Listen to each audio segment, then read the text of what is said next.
قرآن حکیم نے اس کا ذکر کیا ہے وہ سحر ہے، ہم اس کو جادو کہتے ہیں۔ سحر کے بنیادی معنی یہ ہیں کہ جو کچھ دکھایا جائے اصل میں وہ نہ ہو، جو کچھ آپ دیکھ رہے ہوں، آپ محسوس کر رہے ہوں، اصل میں وہ نہ ہو۔ اس کا اظہار آپ دیکھیں کہ جب موسیٰ علیہ السلام فرعون کے دربار میں جاتے ہیں اور اپنے بھائی ہارون کے ساتھ،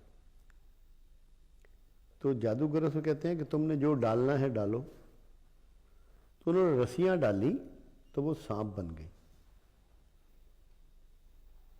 اصل میں وہ سانپ نہیں تھی، یہ سحر ہے کہ وہ سانپ نہیں تھی، وہ رسیاں ہی تھیں، بن بھی نہیں سکتی۔ مگر اللہ کے اس رسول کو جب اللہ نے کہا کہ تم اپنا عصا ڈالو، اس نے اژدہے کی شکل اختیار کی اور وہ ساری چیزوں کو نگل گیا۔ وہ حقیقت تھی، اور اس سے پہلے جو ہوا وہ استدراج تھا کہ جو کچھ دکھایا جا رہا ہے وہ اصل میں نہیں تھا۔ تو سحر کی بنیاد اس چیز پر ہے، جو آپ محسوس کرتے ہیں، جو آپ سمجھتے ہیں، جو آپ دیکھتے ہیں، اصلاً وہ نہیں ہوتا، وہ اصل میں نہیں ہوتا۔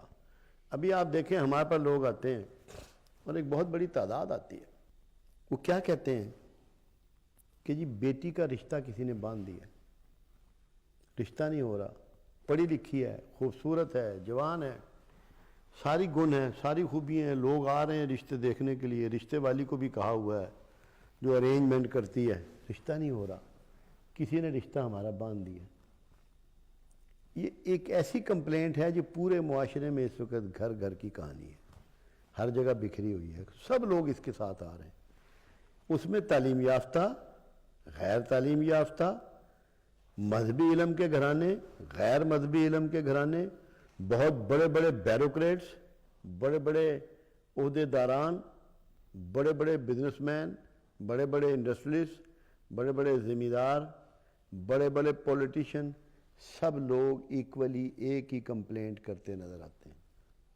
آپ اس میں معاشرے کو کلاسیفائی بھی نہیں کر سکتے کہ آپ کہیں کہ اس کی کلاسیفیکیشن کر لیں، سب لوگ ایک ہی بات کرتے ہوئے نظر آتے ہیں۔ اور میں بعض اوقات سوچنے پہ مجبور ہوتا ہوں کہ ان کی اتنی اعلیٰ تعلیم ہے، مگر اس تعلیم نے ان کو اس شعبے میں کچھ نہیں دیا۔ یہ بالکل وہی بات کر رہے ہیں جو کوئی ایک پرانے زمانے کی ان پڑھ غیر تعلیم یافتہ خاتون کر رہی۔ بڑا حیران ہوتا ہوں۔ پھر دوسرا آ جائے گا کہ جی بیٹے کی روزگار ہی نہیں مل رہا، ویزے کے لیے پیسے بھی دیے ہوئے ہیں، ویزا نہیں لگ رہا، نوکری نہیں لگ رہی، اس نے تو بی کام بھی کیا ہوا ہے، اس نے تو ایم بی اے کیا ہوا ہے، اس کی یہ تعلیم ہے، نوکری نہیں لگ رہی۔ یہ آ جائے گا کہ یہ کسی جادوگر نے ہمارا رزق باندھ دیا، سیل ہی نہیں ہوتی، سارا دکان پہ بہترین سودا موجود ہے، بڑی محنت کرتے ہیں، سیل ہی نہیں ہوتی جی۔ یہ آ جائیں گے کہ کسی نے رزق باندھ دیا۔ پھر آ جائے گا کسی نے ہماری کوک باندھ دی ہے کہ اولاد ہی نہیں ہو رہی، سب ڈاکٹروں سے چیک اپ کرا لیا ہے، گینیکالوجسٹ کو بھی دکھا لیا ہے، دونوں بیٹا بیٹی ٹھیک ہیں، اولاد ہی نہیں ہو رہی، کسی جادوگر نے ہماری کوک باندھ دی ہے۔ یہ آ جائے گا۔ غرض وہ ساری چیزیں جو ایک انسان سے ریلیٹڈ ہیں، اس کے روزمرہ کی زندگی میں وہ شامل ہیں، ان کے حوالے سے جادو کی کہانی کو معاشرے نے گھیر رکھا ہے۔ ایک یہ شعبہ ہے۔ دوسرا شعبہ یہ ہے کہ جی بندہ بیمار ہے، بڑے سے بڑے ڈاکٹر کے پاس جاتے ہیں، سارے ڈائگنوزز کرائے ہیں، بندہ ٹھیک ہی نہیں ہو رہا، کسی نے جادو کر دیا، جادو سے بیمار کر دیا، یہ کمپلینٹ۔ پھر ایک اور کمپلینٹ آ جاتی ہے کہ جی ہمارے گھر میں چیزیں پڑی تھیں، ان پہ خون کے چھینٹے پڑے ہیں، کہ جی پانی پڑا ہے۔ پھر ایک اور کمپلینٹ آتی ہے کہ کپڑے کٹ گئے، گھر میں رکھے ہوئے کپڑے کٹ گئے، ان میں ٹک لگ گئے، گول دائرے میں کٹ گئے، مختلف انداز سے۔ یہاں تک ہے جی بکسے میں کپڑے رکھے ہوئے ہیں، بچی کی شادی کی تیاری کر رہے ہیں، وہ سارے خون آلود ہو گئے، یہ بھی کمپلینٹس آتی ہیں. پھر یہ آ جائے گی کہ چیز یہاں رکھی ہوئی تھی وہ یہاں سے غائب ہے، کہاں چلی گئی. اب بڑا مسئلہ ہوتا ہے ہمارے لیے یہ. میں پھر اس کے لیے لوگوں کو قرآن سے باتیں سمجھاتا ہوں کہ سب سے پہلے آپ کو یہ ماننا پڑے گا کہ اللہ سچا ہے. کیا نعوذ باللہ کوئی جھوٹ اللہ سے منسوب کیا جا سکتا ہے؟ ممکن تو نہیں ہے. اب اللہ یہ کہہ رہا ہے جس کو چاہوں بیٹے دوں، جس کو چاہوں بیٹیاں دوں، جس کو چاہوں دونوں دوں، جس کو چاہوں دونوں نہ دوں. ایتھارٹی نہ کسی ڈاکٹر کو اللہ نے دی، نہ کسی پیر کو دی، نہ کسی اور انسان کو دی. اولاد دینے کی، نہ دینے کی، بیٹے دینے کی، بیٹیاں دینے کی ایتھارٹی اللہ نے اپنے پاس رکھی. تو کوئی مخلوق میں سے ایسا ہے جو اللہ کی اس ایتھارٹی کو یوز کر سکتا ہے؟ کیا یہ ممکن ہے کہ اولاد نہ ہونے دی جائے؟ یہ تو ممکن نہیں ہے. اسی طرح رزق کا ہے. اللہ تعالیٰ کہتا ہے جس کو چاہوں غریب کروں، جس کو چاہیں امیر کروں، جسے چاہوں کشائش والا رزق دوں، جسے چاہوں ناپ تول کے دوں، جسے چاہوں تنگی والا رزق دوں، جسے چاہوں رزق میں دوسرے پہ فضیلت دوں. یہاں مالک نے دینے میں آپ کی ایفرٹس کو بھی نہیں جوڑا. اس میں آپ کی ایفرٹس کا کوئی ذکر نہیں ہے. یہ انٹائر اس نے پاور اپنے پاس رکھی. میں دوں، بھلے آپ سے کام کروا کے دے، بھلے آپ سے بغیر کام کروائے دے. ایسے لوگ بھی اسی معاشرے میں موجود ہیں کہ جو ایکسٹرا لیبر نہیں کرتے، ہارڈ ورک نہیں کرتے. ایسے اسباب ان کے لیے وہ پیدا کر دیتا ہے کہ تھوڑی سی محنت سے بہت بڑا معاوضہ ملنا شروع ہو جاتا ہے. یہ اس کی اتھارٹی.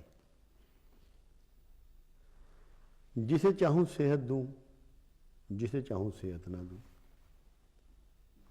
جس کو چاہوں عزت دوں، جس کو چاہوں ذلیل کروں. مطلب یہ اللہ کے کلیم ہے. اولاد میں، عزت ذلت میں، روزگار میں، صحت میں، ساری چیزوں میں اللہ کے کریم موجود. اب رشتوں کے لوگ بات کرتے ہیں. میں ان سے کہتا ہوں رشتے تو آسمانوں پہ طے ہوتے ہیں، اس لیے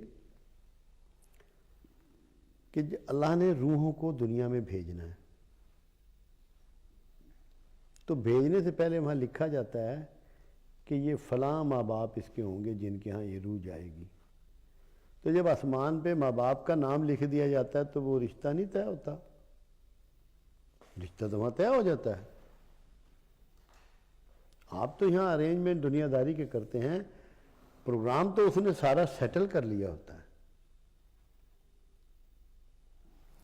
ہمیں اللہ کے وعدوں پر، اس کے کلیم پر بھروسہ کرنا ہوگا، ورنہ ہمارا معاشرہ اس عذاب سے نہیں نکل سکتا. کیونکہ آپ جو یہ کہہ رہا ہے تمہاری کوک باندھ دی گئی ہے، تمہارا رزق باندھ دیا گیا ہے، تمہاری شادی ہونی باندھ دی گئی ہے، تمہاری پرموشن باندھ دی گئی ہے، آپ اس کو سچا سمجھیں گے اگر آپ کا یہ یقین نہ ہو کہ یہ اللہ کے علاوہ کوئی نہیں کر سکتا، اور دھوکے میں اس کا شکار بنے رہیں گے. ایک چھوٹی سی سوچنے کی بات یہ ہے کہ یہ گلاس ہی پڑا ہے یہاں میرے پاس. اللہ کا یہ پروگرام ہو کہ میں نے کسی شخص کو یہ دینا ہے، اور جادوگر کا یہ پروگرام ہو کہ یہ گلاس میں نے اس تک نہیں پہنچنے دینا، تو کیا جادوگر اس پروگرام میں کامیاب ہو جائے گا؟ اور اگر جادوگر کامیاب ہوتا ہے تو اس کا مطلب اللہ تو بڑا کمزور ہے. اور کیا کمزور اللہ اس قابل ہے کہ اس کی پوجا کی جائے؟ کوئی کمزور اللہ کو پوجے گا؟ وہ تو بتاتا ہے کہ میں اتھارٹی ہوں. جب اتھارٹی اللہ کے ساتھ ہے تو پھر آپ کے کاموں میں کون دخیل ہو سکتا ہے؟ میں ایک مرتبہ ایک ڈاکومنٹری دیکھ رہا تھا. ہندوستان کے شہر امرتسر میں ایک ہنومان کا مندر ہے. وہاں کی روایت یہ ہے کہ جن کے بیٹا نہیں ہوتا وہ یہاں آئیں سلام کریں ہنومان کے دیوتا کو، ان کے جب بیٹا ہو جائے تو وہ ہر سال اس کو بندر کی شکل کا بنا کے یہاں حاضری دیں، کودتے ہوئے آتے ہیں لوگ، اور انہوں نے لڈو وغیرہ یہ سارے اٹھائے ہوتے ہیں۔ تو جب انہوں نے کیمرہ ڈالا تو اور اس میں ساتھ میں ان کے کمنٹس یہ تھے کہ یہ مسلمان بھی جا رہے ہیں بیٹا لینے کے لیے ہنومان کے مندر میں۔ اب آپ خود سوچئے اور 1 منٹ کے 1000ویں حصے میں دھیان کیجئے، جو مسلمان ہنومان کے مندر میں بیٹا لینے جا رہا ہے وہ مسلمان ہے؟ وہ رہ گیا مسلمان؟ اور کیا ہنومان کسی کو بیٹا دے سکتا ہے؟ اپنی مکھی بھی نہیں ہلا سکتا۔ ذاتی خواہشوں کے پیچھے بھاگنے والوں کی یہ کتنی جہالت کی مثالیں ہیں۔ حالانکہ اصل چیز یہ ہے کہ اللہ نے اگر کسی کے لیے بیٹا مقرر کر دیا ہے کہ اس کے ہونا ہے تو وہ ہو کے رہنا ہے، وہ کہیں جائے یا نہ جائے۔ اللہ سے نہ مانگے تب بھی ہو کے رہے گا، کیونکہ اللہ نے اس کے لیے مقرر کر دیا ہے۔ اب آپ کے زمانے سے پہلے روز اول سے جادو دنیا میں ہوتا رہا ہے، آج بھی ہو رہا ہے، مگر اس کی لمیٹیشنز ہیں اور اس کے علاج موجود ہیں۔ قرآن نے اس کی لمیٹیشن کو بیان کیا۔ سورہ بقرہ میں یہ سلیمان علیہ السلام کے عہد سلطنت کی زمانے کی بات ہے کہ 2 فرشتے بازاروں میں بیٹھتے، ہاروت و ماروت، سورہ بقرہ میں اس کا ذکر ہے آیت نمبر 102 میں، اور وہ لوگوں کو جادو سکھاتے، لوگ ان سے جادو سیکھنے کے لیے آتے، مگر وہ جادو یہ ہوتا تھا کہ میاں بیوی کے درمیان اختلاف ڈلوا دیا جائے، اور ایسا نہیں بھی ہو سکتا اگر اللہ نہ چاہے، اگر اللہ نہ چاہے۔